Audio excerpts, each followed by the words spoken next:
Agradecemos a Deus por mais essa oportunidade, agradecendo a você que está em seu lar, estará participando conosco também desta escola abençoada. Lição de número 8, 21 de fevereiro de 2021. O título da lição de hoje é Comprometidos com a Palavra de Deus.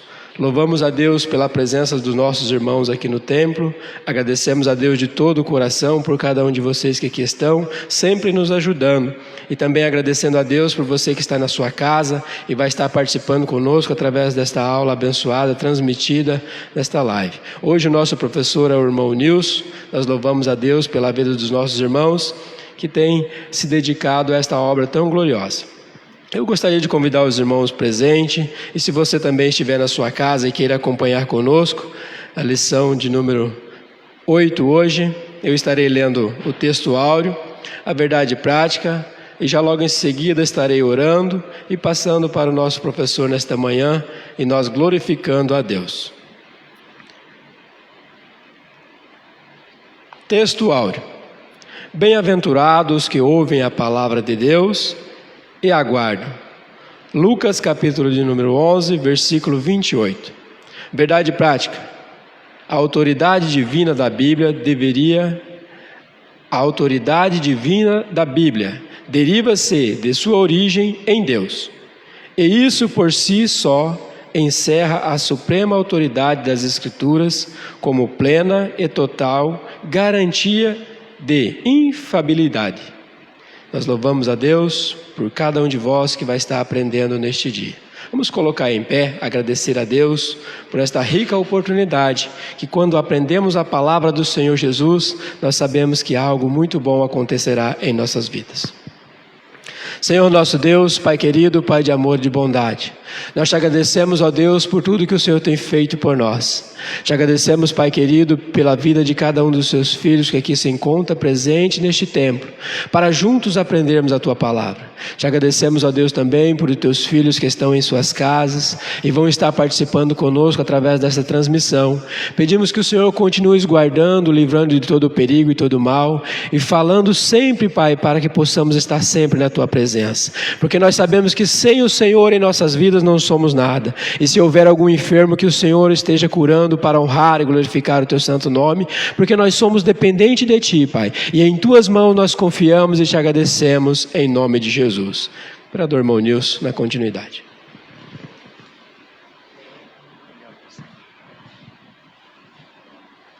Aleluia. Glória seja dada ao nosso Senhor, né, irmãos? Que nos permitiu mais essa manhã de domingo estar na casa do Senhor, no dia do Senhor, para aprender um pouco mais da palavra do Senhor. Lição de número 8, comprometidos com a palavra de Deus.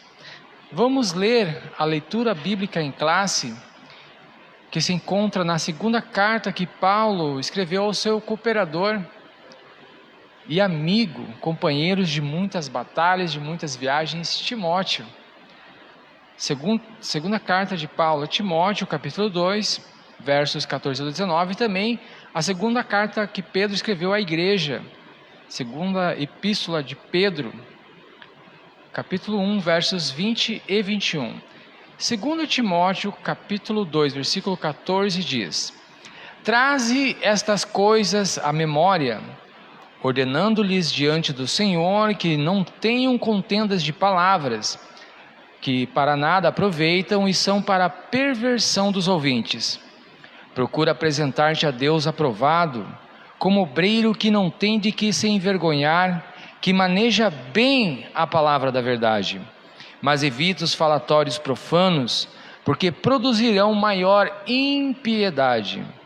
E a palavra desses roerá como gangrena, entre os quais são Himeneu e Fileto, os quais se desviaram da verdade, dizendo que a ressurreição era já feita, e perverteram a fé de alguns. Todavia, o fundamento de Deus fica firme, tendo este selo: o Senhor conhece os que são seus, e qualquer que profere o nome de Cristo, aparte-se da iniquidade. Também temos segunda epístola de Pedro, capítulo 1, versos 20 e 21. Sabendo primeiramente isto, que nenhuma profecia da Escritura é de particular interpretação, porque a profecia nunca foi produzida por vontade de homem algum, mas os homens santos de Deus falaram inspirados pelo Espírito Santo. Glória a Jesus. Esse trimestre, irmãos, nós estamos vendo mais um tema esclarecedor das nossas lições bíblicas, chamado o verdadeiro pentecostalismo, a atualidade da doutrina bíblica sobre a atuação do Espírito Santo. E o que é o pentecostalismo? Nós vimos em aulas anteriores que o pentecostalismo nada mais é que um movimento que começou alguns anos atrás, né, de retorno às Escrituras, de retorno à interpretação sadia e correta, uma verdadeira exegese do texto bíblico. Haja vista ao longo da história da igreja, ao longo dos anos, alguns anos após o falecimento dos apóstolos e os seus discípulos, eles começaram a se desvirtuar da sã doutrina. Então eles começaram, os crentes, eles começaram a introduzir doutrinas estranhas no seio da igreja. E hoje nós vamos ver o papel que teve a Reforma Protestante, que foi um movimento que teve um cisma durante a história da igreja, aonde tirou a verdadeira igreja de dentro do seio da igreja dos homens. A igreja de Deus havia sido subjugada à igreja dos homens. E Deus não deixou testemunhas na história, testemunhas dele, verdadeiros homens que se levantaram, mas era um aqui, outro lá. Eram poucas vozes. Mas a partir do século XVI, então, Deus começou movimentar a história. Então a igreja foi cada vez mais sendo purificada, e hoje nós temos o movimento pentecostal. Esse movimento, o Pentecostes, esses dias o pastor, em uma de suas pregações, falou que essa palavra Pentecoste vem de uma festa que eles tinham lá, né, que era 50 dias depois da Páscoa. Então eles tinham a festa do Pentecoste. Então, e foi nesse dia, até o próprio texto de Atos ele vai falar, que nesse dia, na festa do Pentecoste, durante a festa de Pentecoste, e o pregador ontem tocou nesse assunto, ele falou que havia 14 nações, e ele fez um comparativo. Imagina, se a festa do Pentecostes era uma festa, não era a festa principal, mas uma das festas principais, eram 3 grandes festas, né? Primícias, Pentecostes e Páscoa, ou Tabernáculo. Nós temos aí 14 nações na festa de Pentecostes. Imagina como é que não seria Jerusalém, Israel, na festa de Páscoa, que era a celebração, né, da retirada com a mão poderosa de Deus do povo dele da escravidão do Egito. Então nós vemos que esse movimento pentecostal, ele recebeu essa alcunha justamente por isso, por causa que naquele dia, naquele momento, os crentes foram batizados com o Espírito Santo, com a evidência do falar em línguas. E nós vemos ali na leitura do livro de Atos, que os crentes eles foram capacitados por Deus, capacitados pelo Espírito Santo. Eles receberam a autoridade dos céus, assim como a autoridade que Jesus tinha. Então os crentes também receberam essa autoridade para expulsar demônios, para ressuscitar os mortos, né, para curar. Então esse movimento ele continuou, ele não cessou somente lá nos Atos dos Apóstolos, ele continuou. Nós vamos ver que na história da igreja, homens e mulheres foram capacitados por Deus para fazer esses mesmos milagres. E hoje o movimento pentecostal do século 21 também tem essa marca, também tem essa característica, também tem essa verdadeira identidade. Nós acreditamos e nós cremos e nós vivemos isso, que o povo de Deus nos dias de hoje, homens e mulheres, são capacitados para curar, são capacitados para expulsar demônios, são capacitados para exercer os dons espirituais. Amém, irmão? Feita essa breve introdução, leiamos alguns trechos da nossa lição. Introdução. Nós somos apegados à palavra e buscamos a orientação do Espírito Santo para nos ajudar na interpretação das Escrituras. Vamos estudar a relação dos pentecostais clássicos e a maneira da leitura da Bíblia, a maneira como nós observamos as as regras gramaticais e o contexto histórico e literário para compreender melhor o texto sagrado. Tópico 1. A autoridade da Bíblia. Nós herdamos dos reformadores do século XVI o conhecido sola escritura, somente as escrituras, um dos 5 pilares da reforma protestante. Irmãos, olha só, este primeiro tópico aqui vai falar que nós herdamos dos reformadores do século XVI, ou seja, 1500 e em diante, o conhecido somente as escrituras.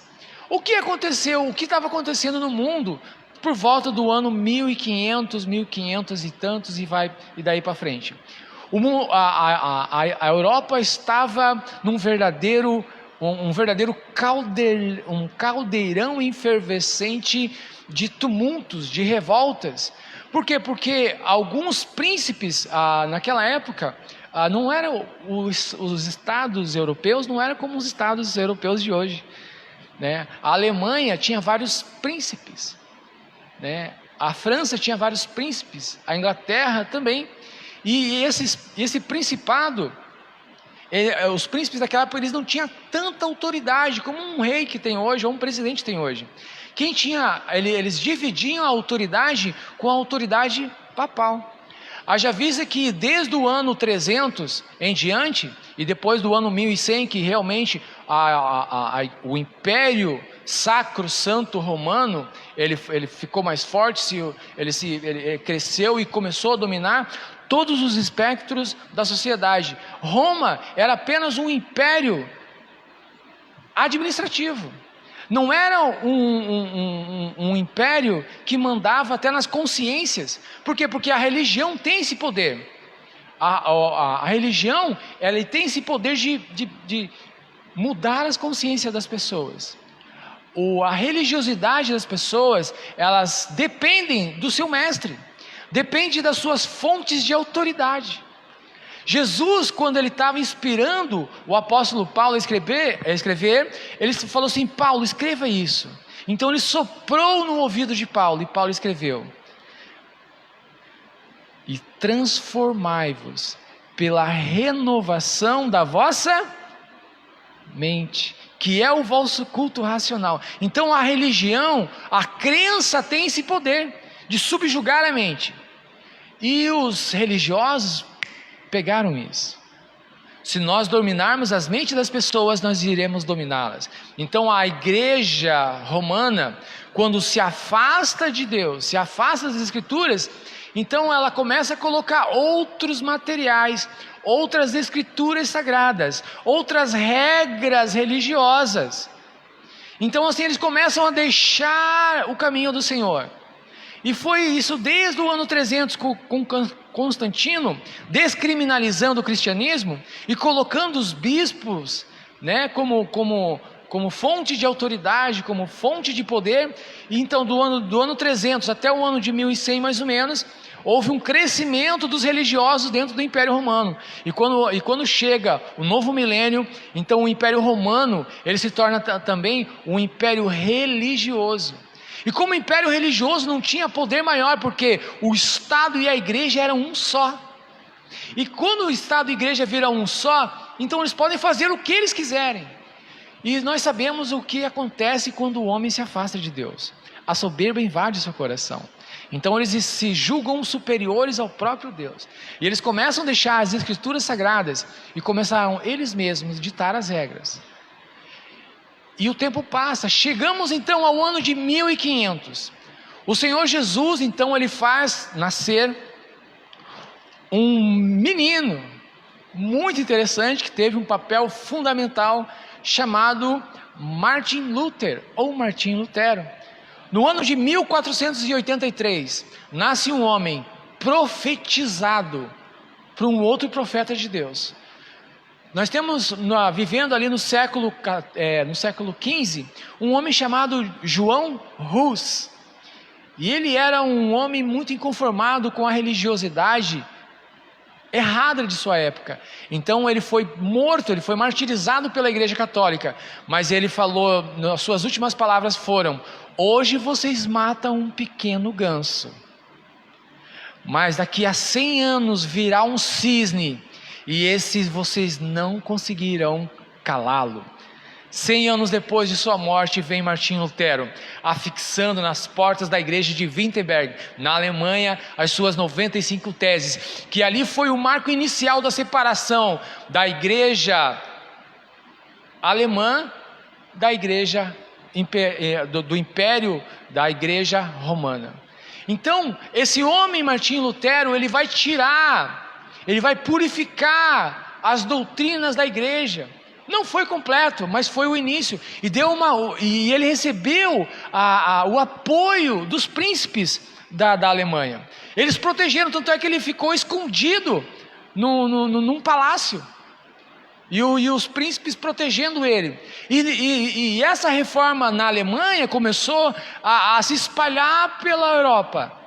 E também aí vemos alguns anos depois também a igreja na Inglaterra se separando. Então houve uma cisma entre a igreja inglesa da Inglaterra, que se tornou a igreja anglicana, e a igreja romana. E a Suíça também teve um papel principal, que tivemos 2 grandes nomes da igreja suíça, que também fizeram esse caminho de separação entre o romanismo e o que nós conhecemos hoje como igrejas protestantes. Nós tivemos lá um irmão chamado Zwinglio, Ulrich Zwinglio. Ele fez a separação, e os seus discípulos continuaram fazendo essa separação, essa purificação. Nós temos aí um nome interessante. Depois de Zwinglio, nós temos um outro grande nome que veio a ser chamado de Calvino. Então a igreja no século XV, XVI, XVII passou por essa transformação. E essa transformação ela vai cair em nós. Por quê? Porque nós somos herdeiros disso, nós também somos protestantes. Por quê? Porque a igreja anglicana, ela foi crescendo, e os batistas surgiram do anglicanismo. A igreja batista surgiu daí. E da onde surgimos nós? Qual é a nossa origem? Nós sabemos que foram pregadores, pastores batistas, que receberam a chama pentecostal nos Estados Unidos, no século XX. Então eles vieram para o Brasil, trouxeram essa chama pentecostal. Eles foram batizados com o Espírito Santo. Daniel Berger e Gunnar Wingren, eles foram batizados com o Espírito Santo, mas eles eram batistas. Eles são herdeiros do protestantismo. E quando vieram para cá, então, eles tentaram pregar essa mensagem pentecostal, né, dessa atualidade dos dons espirituais, mas eles tiveram então uma resistência. Então eles fundaram a igreja da Assembleia de Deus. Glória a Jesus por isso. Continuando, os católicos romanos têm a Bíblia e a tradição. As testemunhas de Jeová têm a tradução do Novo Mundo, e mais a revista Sentinelas. Os mormons têm a Bíblia e mais o livro de Mormon e outras publicações como fonte de autoridade. Mas nós, à semelhança dos reformadores, nós temos somente as Escrituras. Foram 5 grandes pilares: somente as Escrituras, somente a fé, somente Cristo e somente Deus a glória. A nossa única fonte de autoridade, eu até trouxe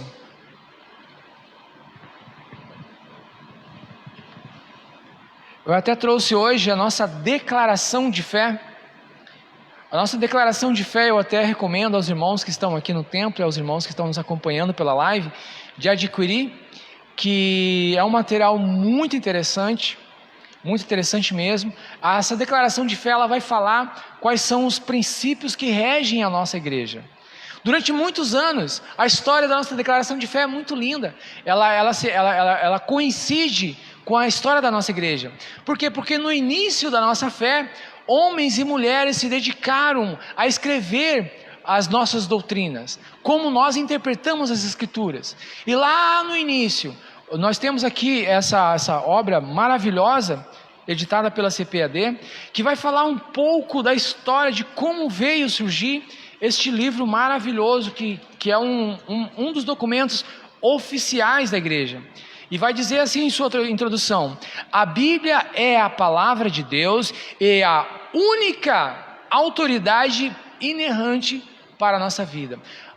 A diferença entre a nossa regra de fé e a regra de fé da igreja romana e de outras igrejas é que elas têm outras fontes de autoridade, como disse o nosso pastor Ezequias Soares.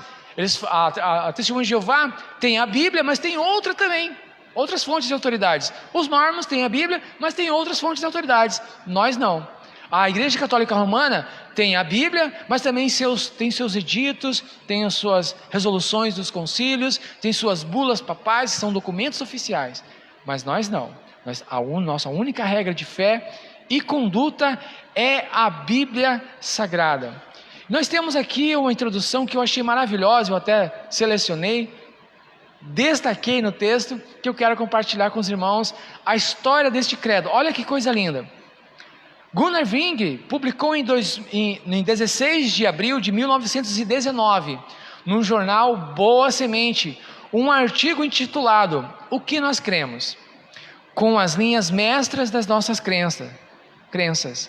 Essa matéria foi reeditada em um outro jornal chamado O Som Alegre, em 1930. Nesse mesmo ano, na primeira Assembleia Geral da CGADB, os dois jornais fundiram-se num só, recebendo então o nome de Mensageiro da Paz. Né? Eu tenho que ser justo aqui, né? Alguns anos atrás, mais ou menos uns 150 anos atrás, já o irmão Aparecido, ele já fornecia esse jornal aqui para a gente, trazia, né? Compartilhava conosco, e era o início da minha fé aqui na Assembleia de Deus.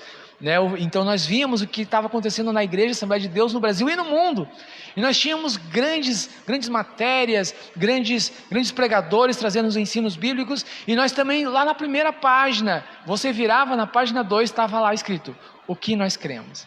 Então olha só, desde 1919, começou lá com o nosso pastor fundador, pastor Gunnar Ving, e continuou, olha só, desde então, publicado ininterruptamente como órgão oficial das Assembleias de Deus no Brasil.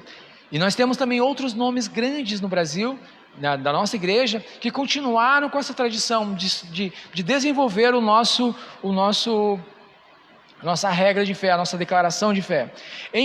O missionário sueco Otto Nelson publicou em janeiro de 1931, no Mensageiro da Paz, um artigo intitulado O que nós cremos? E continuando as suas considerações finais, o pastor Ezequias Soares fala: a declaração de fé servirá como proteção contra as falsas doutrinas e contribuirá para a unidade do pensamento teológico, para digais uma mesma coisa, como diz a primeira carta de Paulo à igreja em Corinto, capítulo 1, versículo 10. Trata-se ainda de um material didático para ajudar as igrejas no preparo dos candidatos ao batismo e também na formação espiritual dos novos convertidos, bem como para mostrar à sociedade aquilo que nós cremos e aquilo que praticamos. O documento identifica a nossa marca pentecostal como denominação, mas o objetivo primordial é a glória de Deus. Então nós vemos aqui nessa nossa declaração de fé algo que nos distingue das outras igrejas. Por quê? Porque a nossa declaração de fé apenas é a unidade teológica, é como nós entendemos e interpretamos as Escrituras, mas ela não está acima da Bíblia Sagrada. A única regra de fé e conduta de autoridade divina é a Bíblia, é a única, não há outra. Nós e os teólogos da Assembleia de Deus, o que eles ensinam é somente o que as Escrituras dizem. Nós não temos uma doutrina fora das Escrituras. A semelhança de um movimento que tem aí, que um anjo disse a ele, então um anjo mostrou para eles umas placas, e nessas placas continham palavras misteriosas, que somente através daquele anjo e um material que ele conseguia decodificar aquelas placas, então aquilo ali se tornou fonte de autoridade. Não caiamos nessa cilada. O Espírito Santo já havia instruído e inspirado o apóstolo Paulo, dizendo: se eu, Paulo, ou qualquer outra pessoa, ou até um anjo do céu, vier pregar outra mensagem diferente dessa que nós estamos pregando, que seja considerado anátema, maldito, não digno de crédito. Então não caiamos na cilada de ter outra fonte de autoridade. A nossa única fonte de autoridade é a palavra do Senhor. Continuando. A autoridade da Bíblia, irmãos, nós temos que entender que ela tem duas facetas. Uma é interna e a outra é externa. O que é isso? Primeiramente vamos ver o que é autoridade. A palavra autoridade, o que significa autoridade? Eu fui pesquisar no dicionário, né? E aí eu achei umas considerações interessantes. O que é autoridade? Direito de poder, direito ou poder de ordenar. Por exemplo, o nosso pastor que está aqui, Deus abençoe a vida do nosso pastor Guilherme, pastor presidente do nosso campo, né? Também temos outro pastor aqui, que é o dirigente do Templo Sede, nosso pastor evangelista Claudinei. O nosso pastor, ele tem autoridade de ordenar obreiros ao ministério. Ele foi investido com essa autoridade, ele foi investido com esse poder. Então ele tem o direito, ele tem o poder de ordenar. Isso é autoridade. A autoridade maior no campo espiritual, que nós entendemos o mundo espiritual, né? Não é somente, nós não vivemos somente o que com os olhos, que os nossos olhos carnais veem. Não, nós sabemos que há uma outra dimensão que interfere nessa dimensão. E no mundo espiritual, a legalidade da autoridade espiritual aqui nesse campo só tem uma. E é por isso que quem se insurge contra a autoridade, Deus pesa a mão até nos dias de hoje. Até nos dias de hoje. Direito ou poder de ordenar. O que é autoridade? É poder de decidir, de atuar, de se fazer obedecer. Outra entidade que detém esse direito ou poder. Isso é autoridade. A autoridade da Bíblia, ela é interna. A Bíblia autentica-se a si mesmo. O próprio Senhor Jesus disse em sua oração, lá no capítulo 17 do Evangelho de João: Pai, santifica-os na verdade. A tua palavra é a verdade. A Bíblia Sagrada é a verdade. O salmista, ele vai fazer um poema muito lindo em uma canção que ele escreveu. E em dado momento, então, ele fala que a lâmpada para os meus pés é a tua palavra e luz para os meus caminhos. Um dos homens mais sábios da literatura antiga, Salomão, ele escreveu o seguinte: filho meu, atenta às minhas palavras, porque elas serão saúde para os seus ossos. Olha que profundo, que lindo. A Bíblia fala que o princípio da sabedoria, ou seja, para começar a ficar certo o negócio, nós precisamos temer ao Senhor. E como é que nós vamos temer ao Senhor? Conhecendo ao Senhor. E como é que se conhece ao Senhor? Conhecendo o que a palavra dele diz sobre ele. Então isto é a autoridade interna da Bíblia. Ela vai falar quem é Deus, quais as operações de Deus, quem é Jesus, qual é o papel de Jesus, quem é o Espírito Santo, qual é o papel do Espírito Santo. Isso é uma autoridade interna. E qual é a autoridade externa? Tem vários pontos, mas um que é interessante.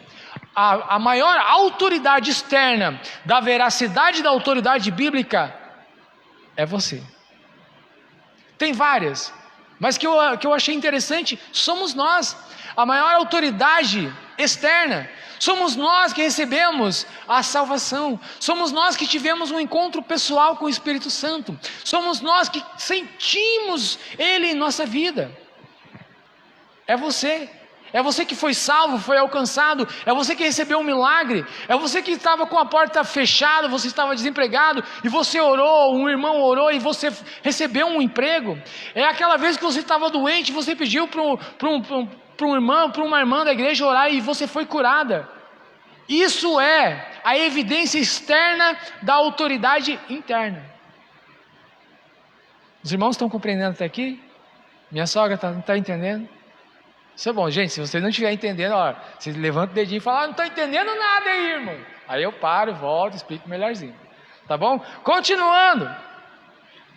Jesus, ele tem muitos sinais de autoridade. Nós encontramos na Bíblia, assim, incontáveis. Mas eu selecionei aqui uns poucos, porque eu gosto de escrever, viu, irmão? Olha só, eu faço um rascunho aqui que só eu e Jesus entendem. Parece hieroglifo, pastor. Se chamar um egípcio aqui, ele vai entender o que está escrito aqui. Sinais de autoridade de Jesus. Vamos lá. Lucas 5, 24. Abra sua Bíblia comigo aí. Você que está aqui no templo, vocês que estão também aí em casa, abra sua Bíblia aí, que eu abro a minha Bíblia aqui. Lucas, capítulo 5, e o versículo 24. Sinal da autoridade de Jesus. Quem achou, diga, eu achei, irmão Nil.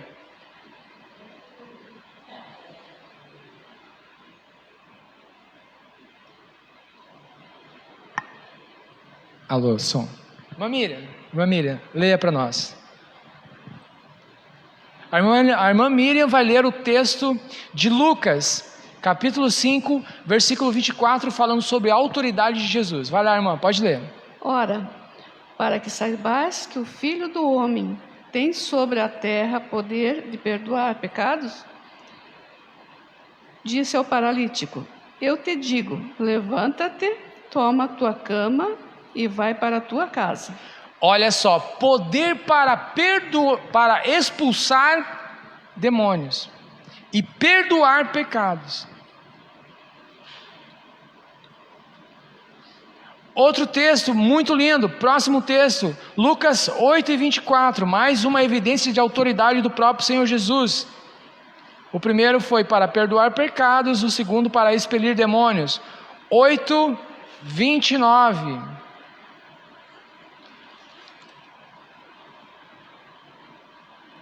A parte A do versículo.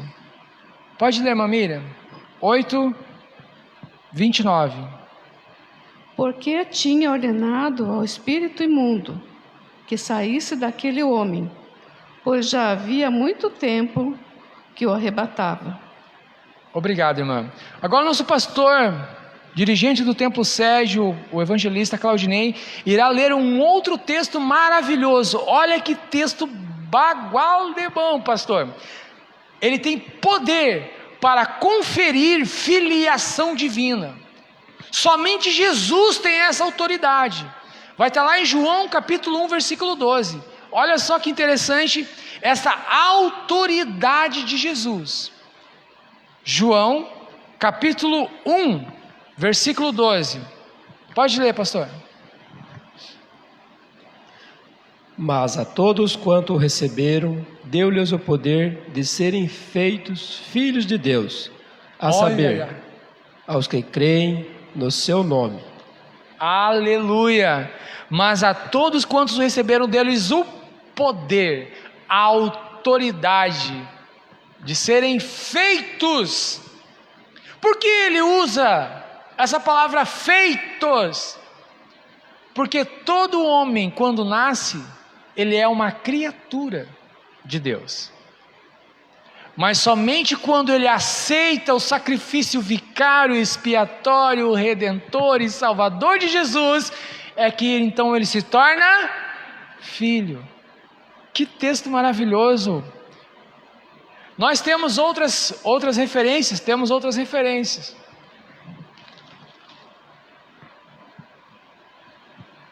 Vamos lá.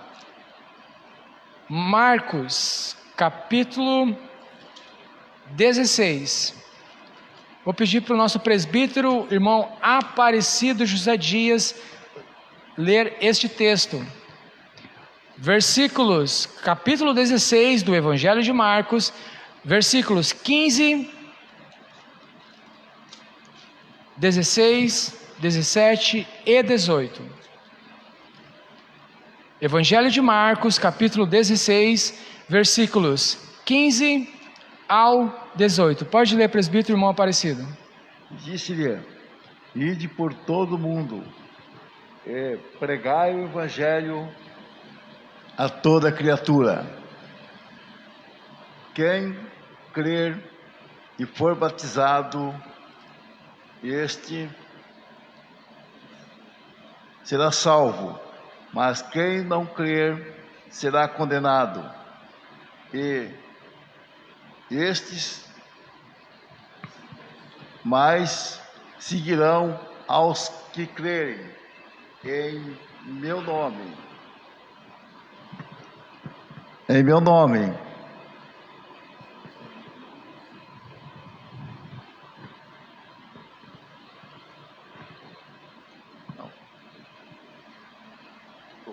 Quem crer e for batizado será salvo, mas quem não crer será condenado. E continua: e estes sinais seguirão aos que creem. Expulsarão demônios, falarão novas línguas, pegarão nas serpentes, e se beber alguma coisa mortífera não lhes fará dano algum, e imporão as mãos sobre os enfermos e os curarão. Aqui está a autoridade do Senhor Jesus delegando aos seus discípulos. E ele não falou que era para apenas uma geração, aquela geração que estava vendo ele. Ele falou: ide por todo mundo. Para quem? Para todos. É para todos os que creem. Quem crer e for batizado será salvo. Quem é que será salvo? É quem crê. Qualquer um que crê. A condição para a salvação é a fé em Jesus. Não é incondicional, como diz a teologia dos nossos irmãos calvinistas. Eu acredito que eles serão salvos, sim, serão. Eu não sou radical xiita, como alguns dos companheiros meus, que falam que calvinismo é herético, é heresia pura, e vão tudo para o inferno de cabeça para baixo. Não é assim.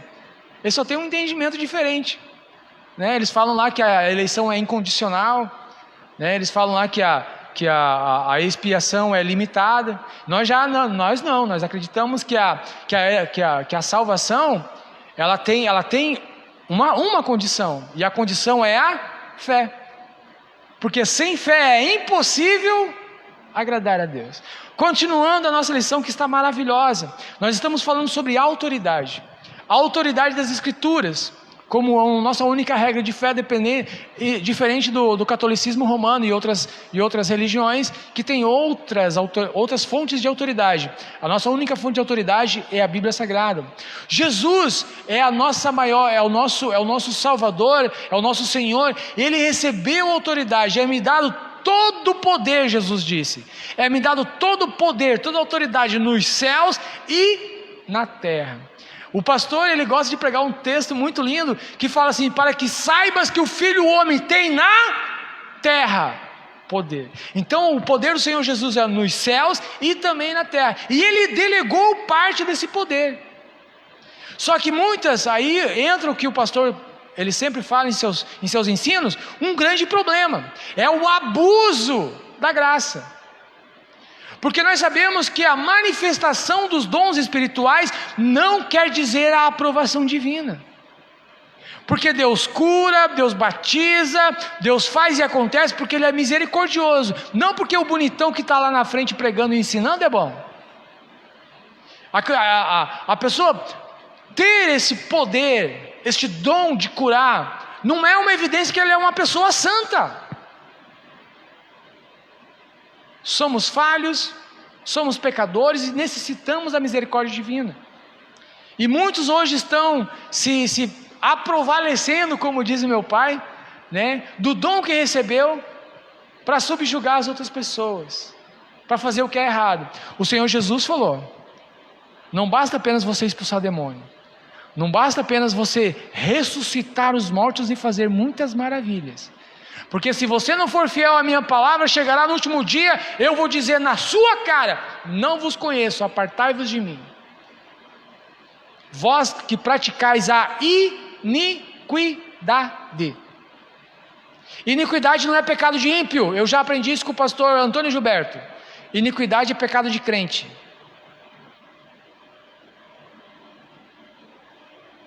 A iniquidade, ela em sua versão mais, a sua versão aumentada, a sua versão premium, a sua versão 10 elevado a 195 mil, sabe o que é? É o pecado contra o Espírito Santo.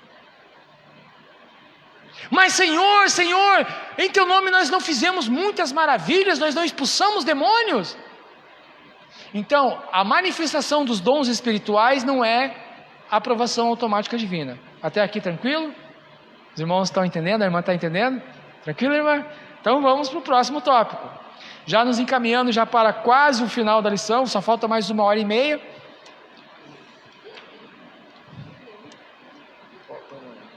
Vamos lá, irmão. Zelo pela doutrina. O zelo pela doutrina tem ligações com a apologética cristã. Desde muito cedo na história, a igreja percebeu que a Bíblia precisa ser interpretada para que os crentes conheçam melhor o pensamento bíblico e a doutrina da igreja. Os credos e as confissões de fé são documentos produzidos pelas igrejas com este propósito. Ensino ou instrução. A palavra doutrina significa literalmente ensino ou instrução. O termo apresenta vários níveis de significado, de acordo com o seu contexto. Quando o texto sagrado o expressa, e perseveravam na doutrina dos apóstolos, como diz lá em Atos 2,42, isso significa que os discípulos permaneciam seguindo o ensino dos apóstolos. Interessante que o apóstolo Paulo, ele vai dizer à igreja em Corinto, irmãos, eu quero que vocês aprendais comigo a não ir além do que está escrito. Por que ele faz isso? Paulo escreveu muitas cartas no Novo Testamento. E essas cartas, nós que estudamos um pouco a palavra do Senhor, vamos ver que ela tem uma linha mestra. É uma linha apologética. Apologética vem de apologia. E apologia é uma palavrinha em grego que o significado dela significa defesa. Então, apologética na área teológica é a defesa das Escrituras, é a defesa da fé. Então, várias igrejas têm sua própria apologética. Por exemplo, a igreja romana, a igreja católica romana, tem os seus apologetas, tem os seus estudantes, os seus teólogos, que defendem a fé romana. Não é errado isso. E nós, assembleianos, também temos os nossos professores, os nossos mestres, os nossos teólogos, que eles escrevem para defender o nosso modo de interpretar as Escrituras. Trouxe mais um material hoje.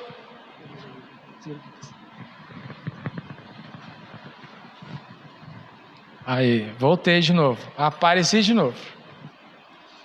Nós temos também na nossa igreja uma comissão de irmãos que se reúnem e eles pensam a nossa doutrina e eles tiram dos textos bíblicos os ensinamentos destas doutrinas. Nós temos 16 principais doutrinas e eu tenho o prazer e a satisfação de mostrar para os irmãos o primeiro volume da primeira impressão. Deixa eu ver se isso aqui é a primeira impressão.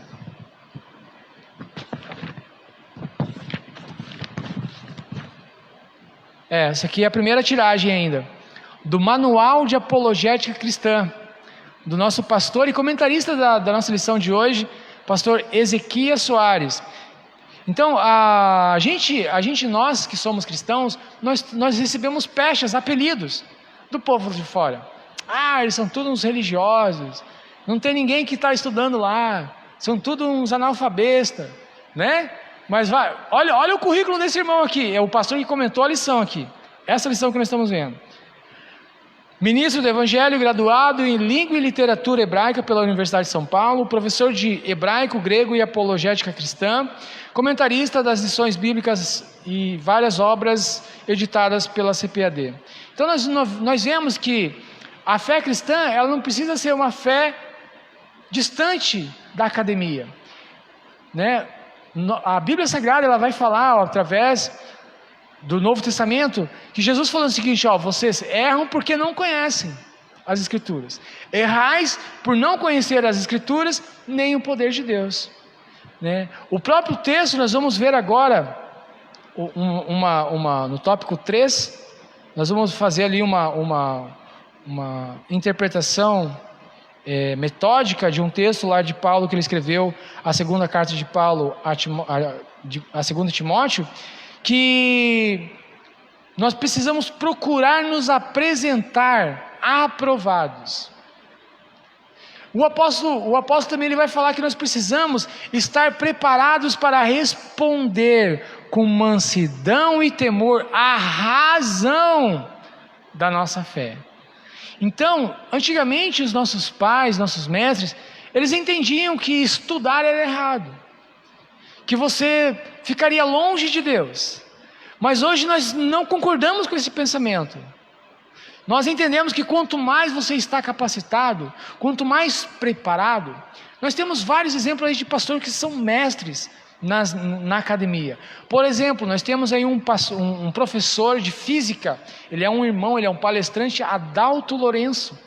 Ele fala com maestria sobre como as coisas vieram à existência. O que é que diz a física? O que é que diz a geologia? O que é que diz a cosmologia? O que é que diz as nossas leis naturais, as leis da física? Ele pega essas leis naturais, as leis científicas, não é teoria, são leis naturais, que está provado cientificamente que aquilo ali é uma lei. Então ele pega essas leis e aplica a nossa cosmovisão, a cosmovisão bíblica. Então ele faz ali, ele destrói Darwin. Ele coloca todos esses humanistas, esses secularistas, eles colocam de joelho perante a ciência, porque a verdadeira ciência, ela comprova os textos sagrados, né? Nós temos aí professores universitários, nós temos mestres. Então hoje a igreja, ela está olhando para a academia sem tirar os olhos da vida eterna. Nós precisamos estar preparados para isso. Nós entendemos que se não quis estudar, não teve oportunidade, eu sei como é que é isso. Eu lembro que com 8 anos eu já trabalhava. Imagina meu pai como é que com 8 anos, o que não fazia? Já trabalhava também. Então não tinha tempo de estudar, mas hoje, graças a Deus, a vida ficou um pouco mais fácil. O acesso à educação ficou um pouquinho melhor, né? E mesmo assim, vai lá o Satanás, entra nas universidades, entra nas faculdades, tem lá os seus asseclas que vai desvirtuando, a tal ponto de hoje um professor universitário não saber fazer uma exegese de um texto comum, a tal ponto de uma pessoa falar uma coisa e ela fala, não, ela falou a outra. Não tem esse entendimento, não sabe fazer a separação entre um discurso literal, um discurso figurado, um discurso que é uma parábola. Não sabe fazer. A literatura e a gramática tem essas nuances. Parece que hoje é tudo literal, e eles invertem as coisas. Então precisamos estar preparados para responder com mansidão e temor a razão da nossa fé. Feito já o merchan para o nosso manual de apologética cristã, né? Recomendo que todos os nossos pastores, professores de escola dominical, irmãos em Cristo, irmãos que querem pregar a palavra do Senhor, que querem ensinar, tenham acesso a essa obra. Ela vai falar das maiores religiões do mundo, né? E como é que nós interpretamos as Escrituras, e quais são as suas doutrinas, quais são os seus erros teológicos. E não é para você ficar se gambando por aí, que sabe alguma coisa, não. É para você ter mais amor ainda.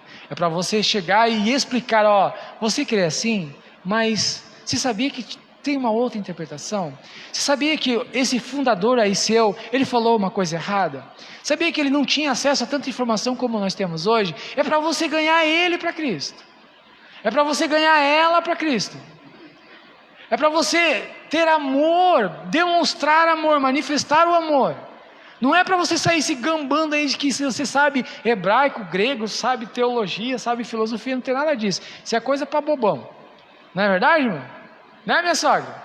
Isso é coisa para bobão, né? Vamos lá, tópico 3, estamos caminhando para o nosso último tópico.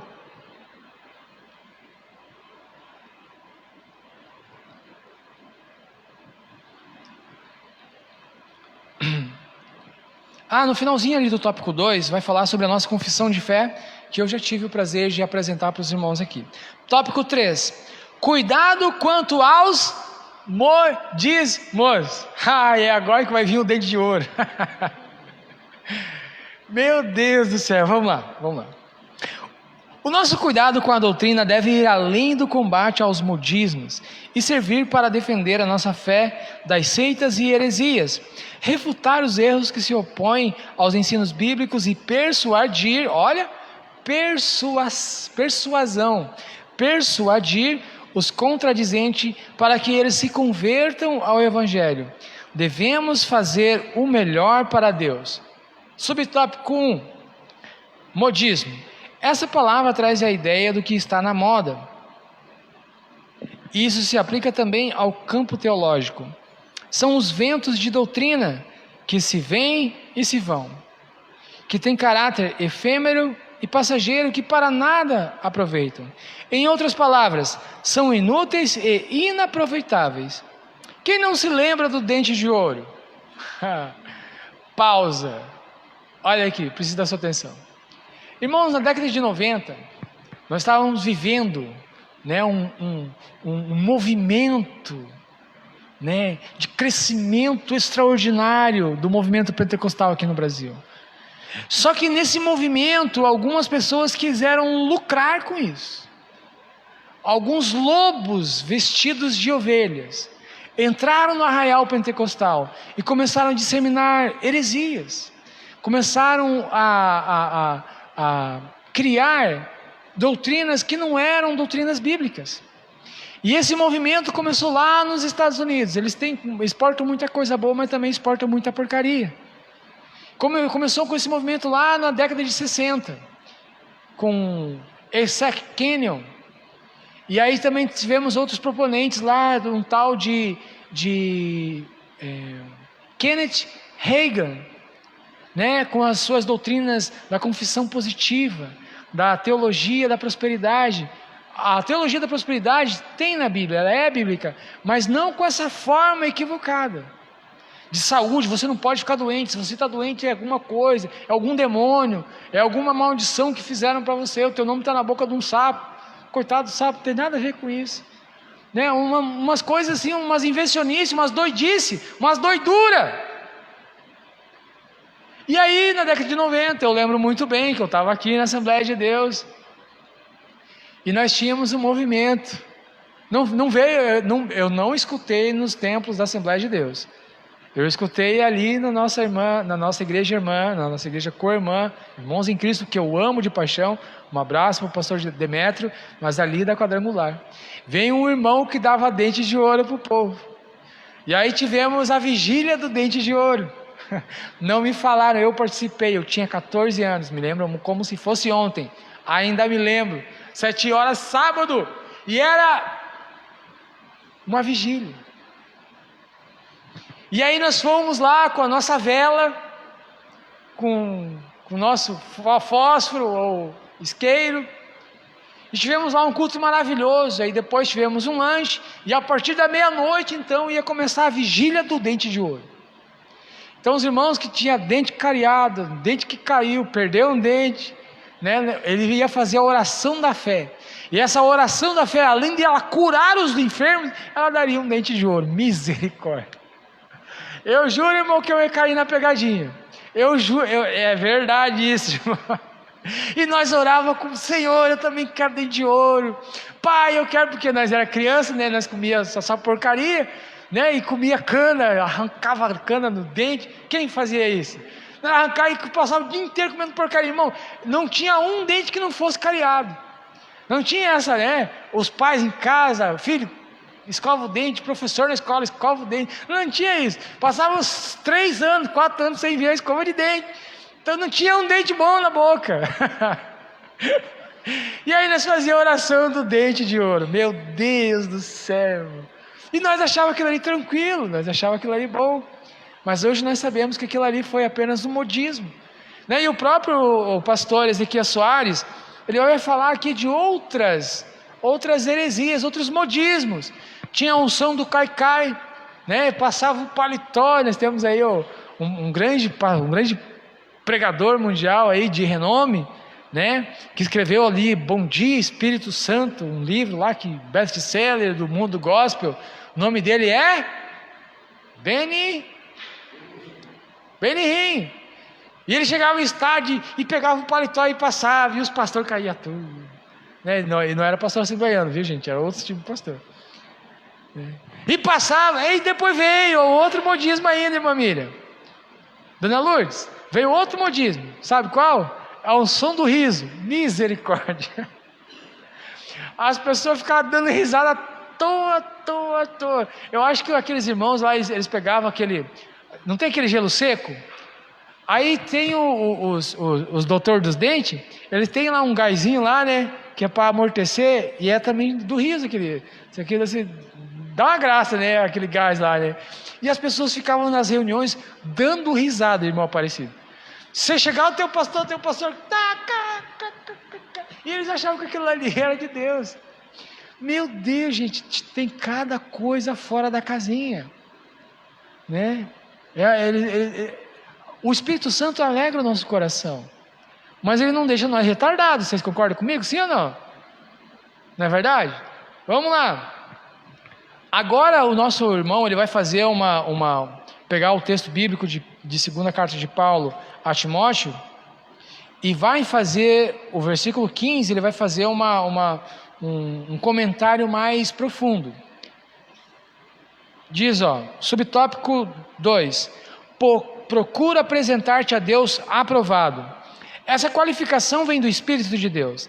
Apresentar-se a Deus aprovado significa estar disponível, testado e aprovado por Deus, e reconhecido pela igreja. Lembra como é que foram consagrados os primeiros diáconos?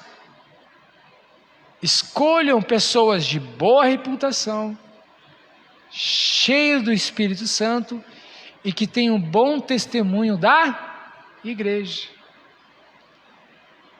Desde muito cedo na história do cristianismo, que a igreja precisou enfrentar uma avalanche de heresias e aberrações doutrinárias ensinadas pelos falsos mestres.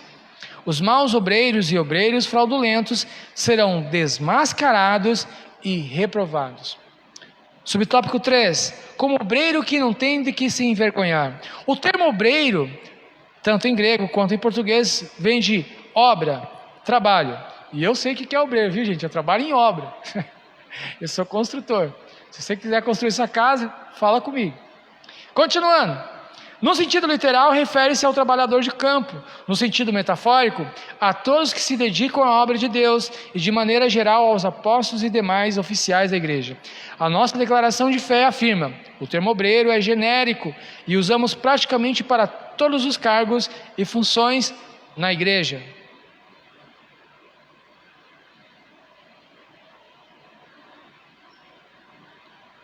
Subtópico 4, que maneja bem a palavra da verdade.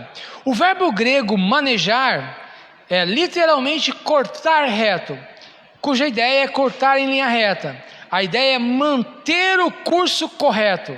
É uma palavra rara e aparece uma vez só no Novo Testamento e duas na Septuaginta, que é a Septuaginta aqui, irmãos, como já foi falado na minha aula anterior, é a tradução da Bíblia hebraica, né, que tinha grande porção dela era em hebraico e parte era em grego, para o grego.